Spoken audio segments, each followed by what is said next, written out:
All right, good morning, everyone. My name is Bill Pierce, and welcome to the Global Virus Network briefing this morning. Just a couple of quick items, and then I'm going to turn it over to Dr. Christian Bréchot to lead this discussion. Number one, we are recording this. Number two, there will be a Q&A session after the opening remarks. You'll have two ways of asking a question. You can either raise your hand and I will then unmute you and you can ask your question. Please identify yourself and your outlook, or you can write it in the Q&A and I will simply ask the question on your behalf. I would still ask that you record who you are and what outlet you're with in the Q&A session.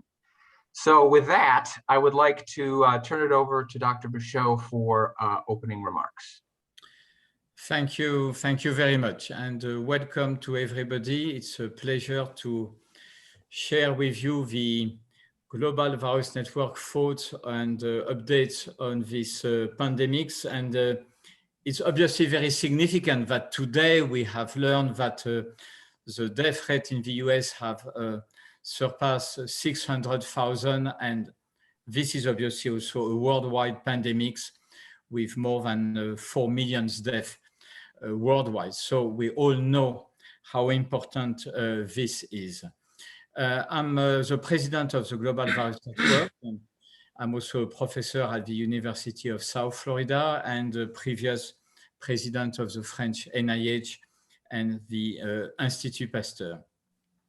So a few words of introduction to the Global Virus Network.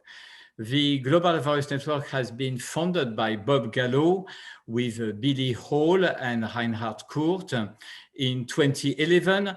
And this is really a network based on scientists, on individual scientists merging the best experts in virology all over the world who really join forces to fight against all viruses, all human viruses, although obviously today we will focus on COVID-19.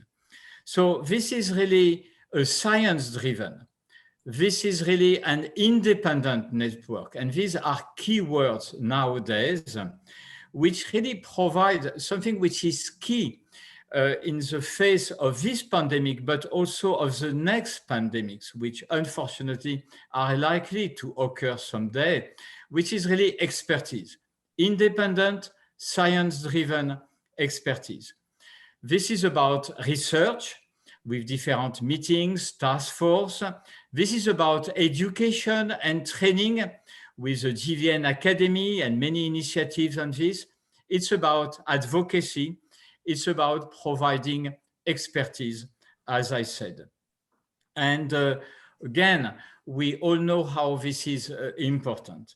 So it's really, in this context, my great pleasure to have with me today Bob Gallo, who is really the founder of GVN. I will introduce in more detail when they will start their introductory remarks. And also Sharon Lewin, who is actually participating to this conference from Australia, so it's very late for her. And also Dr. Ahmad Usal from Senegal. And this panel really reflects what the GVN is about, to really provide a global view on these pandemics and other viral infections. So to initiate the conversation, we really want to bring up 4 points, but obviously we will take any questions. And then I will introduce some of the members of the panel. We had some introductory remarks on different items. But the first point we really want to bring up is that we are facing a pandemic. We all know this. However, from the beginning of this pandemic, unfortunately, most of the strategic decisions have been only based on national interests. And it's normal to have national interests, but we need to have a better coordination and a global strategy. And we know that we are at an inflection point. We have a fantastic success with vaccination. Efficient, safe. We have all the evidence for this. However, we are facing in rich countries the question of reaching a plateau and how really to be able to vaccinate most of the population, but also, and that will be at the heart of our conversation, we know that we have to go also for middle income and low income countries. That's not only a moral obligation, that's the only way to curb these pandemics, to solve the questions of the border securities, to avoid circulation of the virus and generation of new variants. And this in the context of the recent announcement, and we welcome this by the G7, that they commit to 1 billion doses for the world, which is great. But at the same time, WHO has clearly announced that to vaccinate 70% of the population, we would need 11 billions. And so this transition with the second point, which is about the vaccination of children, of kids below 12 years old, because this really is very much illustrates the strategic question that we have. And we want to be clear, GVN is not advocating against the vaccination of kids below 12. What we are telling is that in the midst of these pandemics, we have to think of a global strategy. And because also, although the vaccine doses are very much increasing, they are still limited when it comes to worldwide vaccination. We have to make priorities. And this is what we want to advocate for. Vaccination for kids below 12 should be not the first priority. We have to go for difficult to reach patients, populations in the rich countries. And we have to go, and these points will be taken again by my colleagues, for middle and low income countries. So again, this is something that is very timely because we know that there are many strategic decisions to be made, and this is the point we want to discuss. The third, and Bob Gallo is going to discuss this obviously in more detail, is that in addition to specific vaccine, and it must be clear that this is not instead of specific vaccines, we believe, and this is what the GVN can offer, that you can have novel and bold strategies to really complement the existing vaccines, provide a gap when it comes to countries where there is a shortage of doses. And this is really what we want to discuss on using non-specific vaccines such as measles, tuberculosis, polio, and based really on the innate immunity context. And fourth, we will really address any questions about obviously vaccines, duration of protections, efficacy, variants, and so on, which are very important points. So having said that, I would really now hand over to Bob Gallo. Bob is the co-founder, as I said, of the GVN. He is also the Homer and Martha Gudelsky Distinguished Professor in Medicine. He is a co-founder and the director of the Institute of Human Virology at the University of Maryland School of Medicine, which is a GVN center. But overall, and we all know that how famous is Bob Gallo for all his discoveries over the years. And it's really my pleasure to hand over to Bob for some introductory remarks. Bob, please.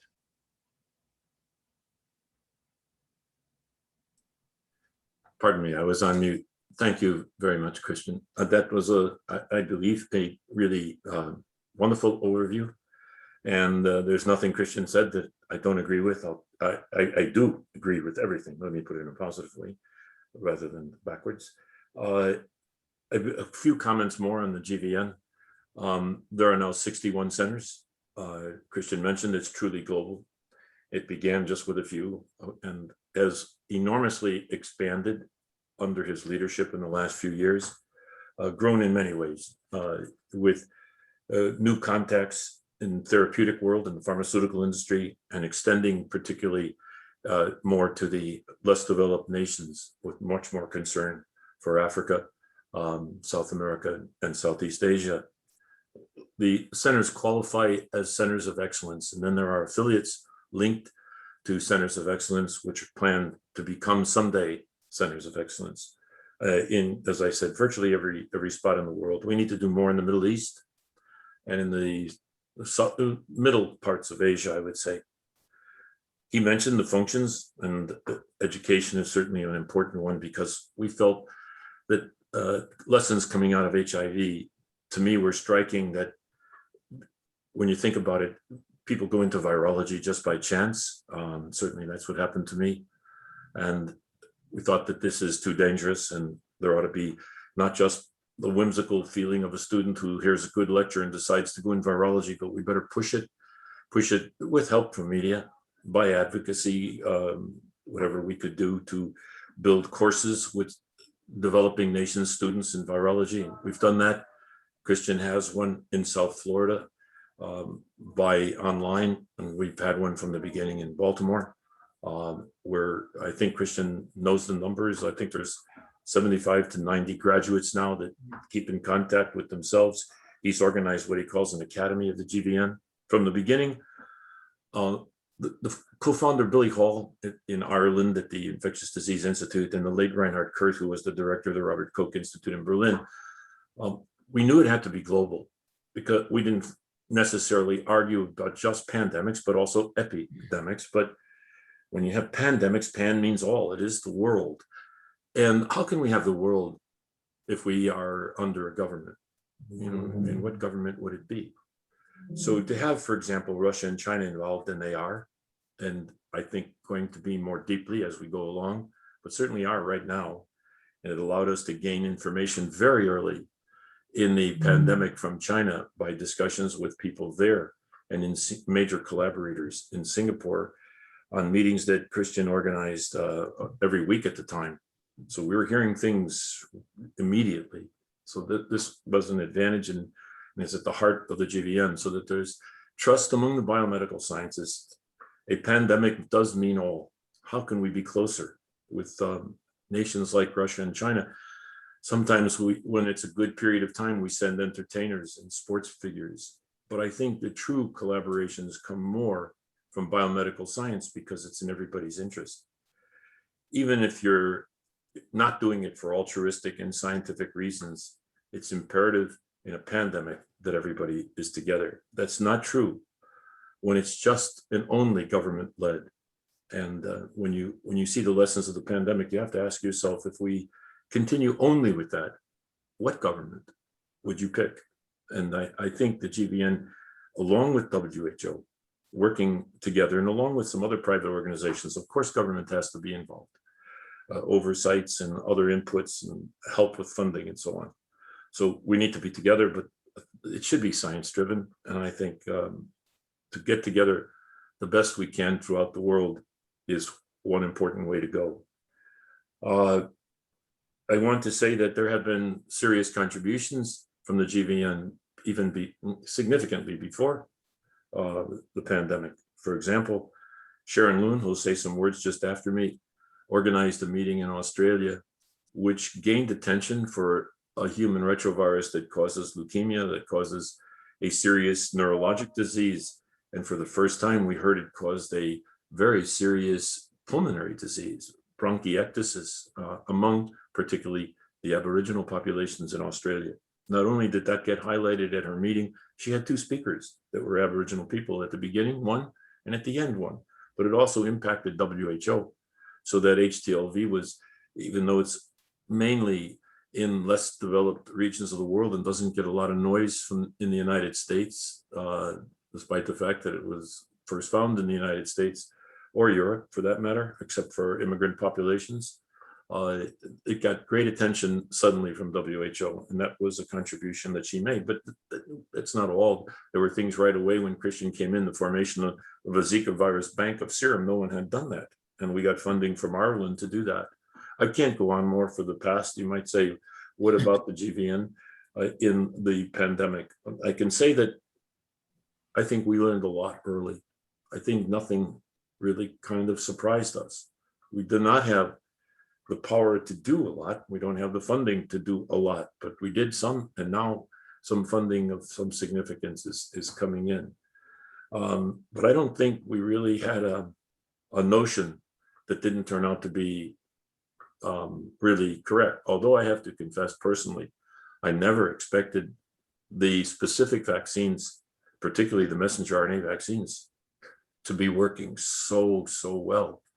In fact, there were a lot of reasons why messenger RNA vaccines might not be able to work by not getting the RNA into the cell in time before it gets degraded, but those things were just marvelous. So I didn't also expect it to last as long. I still think the antibodies are going down as we anticipated from the structure of the spike. We could almost predict that. We could predict that. But there seems to be a T cell response that's maybe just almost as important, but certainly lasting longer. And I think this is a very, for me, happy kind of surprise that the T cell response has been so good. So those were things on my mind. The question of vaccination, I agree with Christian, beyond altruistic reasons, selfish reasons. Just if you want to just be selfish, pan is all. And if this isn't taken care of everywhere, it'll haunt us continually. So we have to take into consideration that important fact that we have to be helping others. And I'm proud of what our president has done recently, and more has to be done. The children is a vexing problem because they do get infected. And if they're not vaccinated, they will get infected. And are we sure of the long-term impact of infection of children being nothing? I don't think so. As time goes by, we see it's something. So we can't poo-poo it, the children. I mean, I agree with Christian. We have to give priority to getting vaccination everywhere, but we can't lose sight that we just have to double up, triple up, whatever it takes, because the children need to be vaccinated also. I don't have more to say in that unless there's interest. I don't want to get into the innate immunity and the non-specific, or let's call them, instead of using a negative term, non-specific, the broadly potentially effective. And really data indicates not just potentially, the broadly effective, not it. I'll just say this about it, not going to be 95%. Rarely do we get a vaccine that good. Just take flu, what's coming up. You're lucky when you get 60%. So they won't reach that level and they don't last long. But in an emergency, so I'll just say that in a gap, when it's a few years before a country gets vaccinated, including ours, when it's 4 or 5 years, as it may be other countries, and God knows, maybe longer, we should be strongly advocating for the broadly, but non-specific vaccines. They do and can have impact in filling the gap until the specific proven high-level effective vaccine is available, even if they don't last long. We put our money where our mouths were.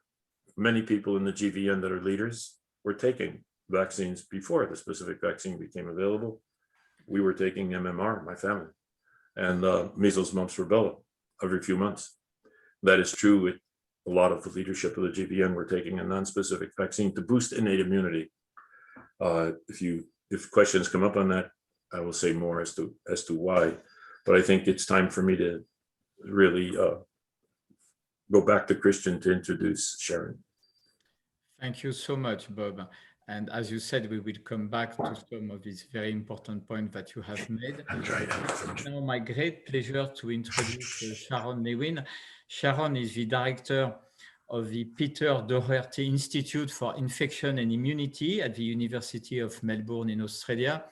Well, sufficient to say that Sharon has been obviously a leader in the field of HIV, in the field of global health. She's the head of a GVN center. As Bob has mentioned, she has always been very active for the GVN on different activities, including recently education and the GVN Academy. And it's my great pleasure, Sharon, to hand over to you for some introductory remarks before the questions and answers. Thanks, Christian, and a great pleasure to be here. So Australia has been in a very different position to the rest of the world, and we're facing probably very different challenges at the moment. So we have had, as a result of investment in virology and preparedness and all the things that Christian and Bob have spoken about what we need to be prepared. In Australia, we really were prepared. Diagnosed the first case in January the 26th, and were the first to isolate the virus outside of China on January the 29th. But our government had a very strict policy towards COVID, shut down our borders with China on February the 1st. And as of today, we've had 30,000 cases in Australia, 900 deaths. It's quite incredible when we're a country of 25 million people, so about a tenth the size of the US. So we've had very, very few deaths. And at the moment, 120 active cases across the country and just 4 cases of community transmission today. So we have effectively eliminated COVID in Australia through public health measures, not through vaccination. We've just started our vaccination program, and we're not doing well. And that's because in Australia, people think COVID is over. So we face a very different challenge to many other places of the world desperate to get vaccines. However, about 20% of Australians are now vaccinated. And as a very rich country, it's interesting for me to reflect on the choice of vaccinations in different countries. So we all say we want vaccines for everyone. And I fully agree with both Christian and Bob and the view of GVN. But what vaccines will we have available? You know, the US has a completely mRNA-based strategy and some Johnson & Johnson. In Australia, we actually don't have sufficient access to mRNA vaccines. So we have a mix of AstraZeneca and Pfizer, which actually poses quite significant challenges in relation to vaccine hesitancy, concerns around safety, and everyone is concerned about activity against variants. So I just want to make the point that even if we can increase vaccine availability, we have got some challenges. We've got the challenges of hesitancy in countries like Australia for different reasons to the US. We have challenges that that there's a limited amount of mRNA vaccines available in the world. So most of the world is being vaccinated with AstraZeneca, Sinopharm, and vaccines that are pretty good at preventing disease, but nowhere near as good as preventing infection. And we're now seeing variants increasing even in countries that have got very good vaccination, such as the UK. So in addition to access to vaccines, in addition to training that we've just heard about, I actually think we have to have much better systems in genomic surveillance. That's going to be absolutely key for us to understanding the pandemic. And I do worry quite a bit about what emerging strains we're going to see in countries that have suboptimal vaccination, are opening up or are using vaccines that we know are not as good against variants. In fact, all the mRNA vaccines are not as good against the variants. I mean, the UK have got very at the moment, just in the last month, we've had a small outbreak of the Kappa and Delta strains, the 2 strains from India in Australia. They are very highly infectious, and both AstraZeneca and Pfizer vaccines work well against them in preventing disease. But I think we are not out of the woods just with vaccination. So things like capability to diagnose and sequence the virus has to be available globally. And that's another area that we would like to, I think, make sure we're much better prepared. Even now, going forward, it has to be done in parallel with the vaccine program. And finally, I'll just say one last point, a little bit digressing from vaccines, but I do think we need other prevention strategies in addition to vaccines. Both Bob and I have spent our careers in HIV, and HIV does not have a successful vaccine. We have done extremely well with HIV just with antivirals. And it's very disappointing how poor the progress has been on developing antivirals for this coronavirus. And we need much better antivirals now and in the future. And antivirals could play a role. We use them in HIV for pre-exposure prophylaxis or post-exposure prophylaxis. And if we did have an antiviral that stopped disease progression, this would be a very important adjunct. Antibodies play that role to some extent, but antibodies have been plagued by resistance by these variants. So I would say that the two priorities, in addition to vaccine access, will be detection and genomic capabilities, and also far bigger and strategic investment in developing antivirals. And I'll stop there, Christian, and happy to take any questions later. Well, thank you very much, Sharon. And yes, you made a very important point with the fact that although we are discussing today mostly of vaccines, but exactly as you said, only a global approach combining precautions, combining diagnostics, which has been really a problem for these pandemics, with vaccines, but also treatment. That only this global approach will allow really to contain the epidemics. Thank you very much, Sharon. And now it's my pleasure to introduce Dr. Ahmad Usal. As Bob has mentioned, the GVN is really acting worldwide with the 63 centers, 11 affiliates in 35 countries in all continents. And we have now regional activities that I will not go into detail on, to really have this global view. And in this context, the presence of Ahmad Usal is very significant. Ahmadou is the General Administrator of the Institut Pasteur of Dakar in Senegal. He is also a highly renowned scientist, working in particular with WHO, with many institutions, and very active on all these fields.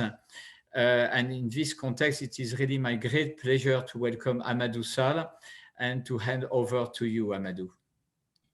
Thank you very much, Christian, and also thanks for this great idea about talking actually about this pandemic at the global level and on these topical issues like vaccination and research.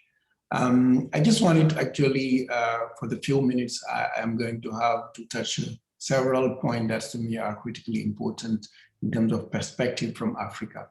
The first one is really supporting WHO in all this global strategy, because as Bob was mentioning, in this we are all together and we won't be safe unless everybody is safe. And in this regards, one of the key important aspects is really some sort of global governance, and nobody better than WHO can do that. And all the discussion and the plea and advocacy around vaccination is really right now critical to make sure that these vaccines are available, but also are available everywhere. Because if you look at the situation in LMICs, there is really a large actually deficiency when it comes to vaccines. Most of the vaccines today are used in high income countries. And when we look at LMICs, we are much, much lower in terms of vaccine coverage. Right now, if you look at Africa, most of the country are less than 5% of the vaccine, 5% of coverage, which is really very, very far from the level we need to reach to limit the severity of this epidemic, and also to have a chance actually to reduce the transmission or stop it.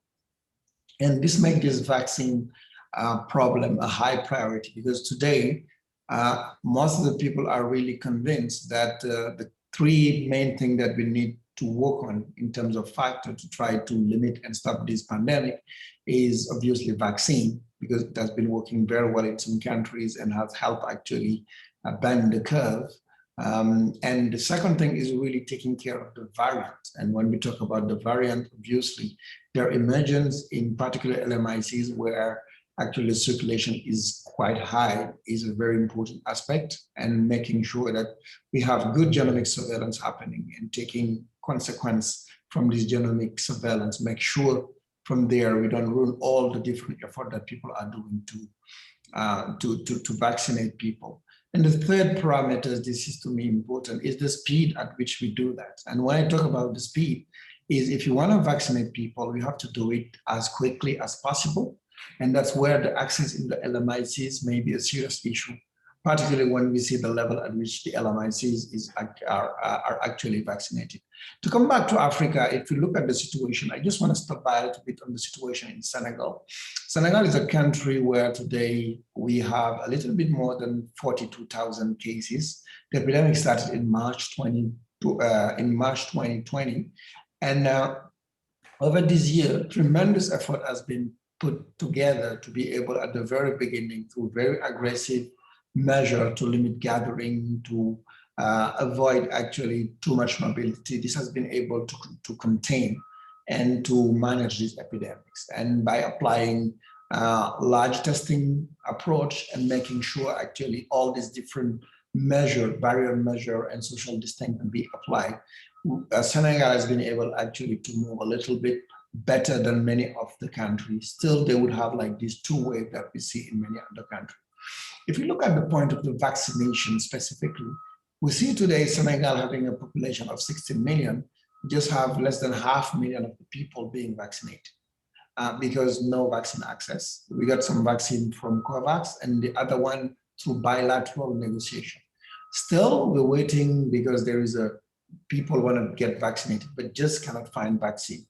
And in this regard, I think it's very, very important to understand the collective effort to get everybody vaccinated, to have the population safe at the global level. And I just want to say in this regard, Africa has done tremendous work from the coordination perspective with Africa CDC, WHO, which is really key to be able actually to maneuver and make sure that testing was available. Genomic surveillance is happening in several countries. We can see clearly that there is different variants circulating, the alpha, the beta, the delta, they're quite circulating now. And this is big, increasing significantly and may have a quite large impact in the coming months and weeks. And in this regards, I'm just bringing this because even though we have 2 or 3rd wave in many countries, the situation may degrade if we do not vaccinate quickly. And that's why the speed of this vaccination and making sure what is available at the global level reach the countries Africa seems to me at the global level a very important strategy. And we're very happy to hear that as with the G7s, with WHOs, with different mechanisms, we may be expecting vaccine, but having them and be in a position to deploy them quickly is really what going to make all of us win this battle. Now, one important aspect I just want to also to mention in the specific context of Africa is the importance of research. We know that GVN is about research. We know that GVN is about having science, evidence, based decision. And in Africa, where the situation is actually changing based on the reason I mentioned earlier, it's important that we make sure that most of the decision keep being based on real good science and what we learn from the vaccination strategy outside of Africa, and make sure in terms of therapeutics, we have the opportunity to take the best option from what we have in the world right now. In Senegal, we have developed a clinical research platform where having clinical research happening to make sure that the best therapy options are actually being chosen and monitored over time. And just to mention that this research is as important in Africa and other places, and it's a very important role in this research. We have this capacity to have this network like GVN to be a space where we can share data, discuss opportunity, exchange on best practice, which is going to be down the line very impactful of the situation in Africa, where even though the COVID may be global, you may have some local situation that is very different and for which good research can have huge impact on those practices. The last point I just wanted to mention out of the situation in Africa, one of the important aspect we have been discussing right now with African citizens and all major players is the need to strengthen the local capacity to have vaccine manufacturing happen. The reason why we're bringing this is that today Africa is importing 99% of this consumption of vaccine, which is really something which is completely not sustainable in terms of capacity to be prepared not only for this pandemic, but also for the coming pandemic and the epidemic on a routine basis. So there is a huge effort in which Pasteur Institute in Dakar is investing a lot of time and effort to make sure we can leverage our 80 years experience on manufacturing a pre-qualified vaccine by WHO to be able to extend that capacity to make more vaccines for COVID, but also to have a platform good enough to serve actually the need of Africa, to really meet the fact that we need to manufacture an Africa vaccine that will help the other African countries through a regional approach. And this strengthening of local capacity is for me what is critically important for the future. because we all know that we may be facing several situations in the past, in the future, where we may have problems with vaccinating people, not only for pandemic epidemic, but also for routine disease like the one which are done that expanded program of immunization. I just want to conclude by saying the situation in Africa is really very different from what we see in other countries in terms of evolution when we come to vaccination. Research is still very important to make sure the specific situation we have are going to be covered, and the local capacity strengthening is important to win the battle, particularly in the field of vaccination. Thank you very much, Christian. I'll be happy to answer any sort of question. Thank you very much, Amadou, and you also made obviously very important points regarding the need of reinforcing the local health system, but also production capacities. And we all know that the Institut Pasteur in Dakar is playing a very important role in this process. So thank you very much. And I believe that we are now ready for questions and answers, Bill. Yes, so if you have, again, reminder, if you have a question, you can raise your hand. It's simply a function down below, which you should see that says raise hand, or you can type in a question and I'll go ahead and read it. Please let us know where you're from and your name, of course. So with that, are there any questions?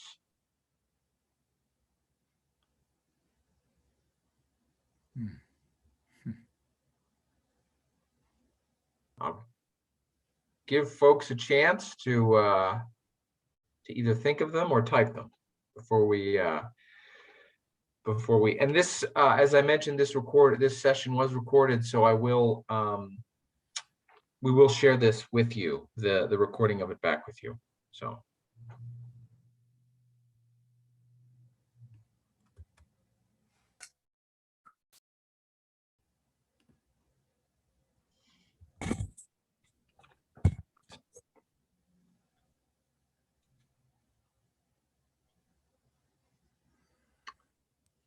all right, I am assuming that folks are either having some technical difficulties or they don't have any questions at this point in time. You do know how to get a hold of us if you do have any follow-up questions. Like I said, we will share later today the recording of this session, and so that may drive some follow-up questions, which we'll then get back to you just as soon as we can. So, one last chance. Any closing remarks from any of our speakers? Well, I would say that you see, the conversation we are having on the conversation we are having on the global views, global strategies. We do appreciate that this is something we have. There are many discussions on this. We have many discussions on this, but it's still a very important point, and this is what we wanted to emphasize today. And we hope that this presentation will stimulate some conversations on this.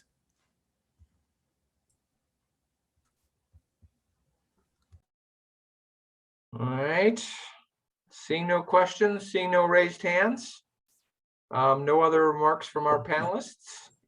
I want to thank everybody for coming here this morning, taking time out of your day. Like I said, we'll send you the recording a little later this afternoon. It's an audio and visual recording, just so you know.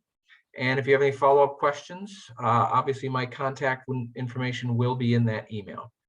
So thank you very much, everyone. Thank you especially to our panelists, particularly those who had to come, well, not come, but stay up late in their locations, not here in the US.